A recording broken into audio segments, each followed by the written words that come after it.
guys, it's me, Ate Alex. Today's video is kailangan magmukbang ako ng biryani shrimp. Ayan ang ginawa ko guys, nakalimutan ko. 'Di ba? Naggawa ako ng ganyan so far. Siyempre, parang ano to procedure ng step ng shrimp curry. Ganon din ang procedure niya. Pero meron siyang, of course, mayroon siyang white rice. Okay, guys? Don't forget the white rice. And as much, eto na yung aking finished product. Biryani Rebian. Yan.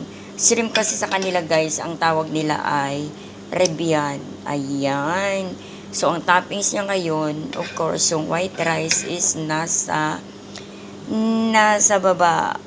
Ayan. Yan ang ano nila. So, pag sandok nila mamaya is ayun guys, ang rice ay nasa baba.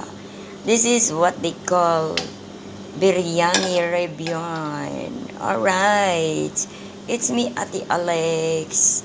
Jaran. Ganyan ako guys pag wala akong ginagawa sa bahay. Supposed to be na makipagchikahan or makinig ng mga marites or manood ng mga issues. Yan ang ginagawa ko. I spending my time for cooking. Right guys? So, this is my finished product. Biryani. Yes. May kakainin na kami guys ng aking mga roommates. Na-miss daw nila yung aking luto. So far, so good. Ayan. It is me, Ate Alex. Sending off, shout out everyone, shout out Ate Ali, shout out sa Team Puyaters, shout out sa Team One Love. Ayan, so far so good, napakasimple, diba? And thank you so much for supporting my channel, kahit charot-charot lang.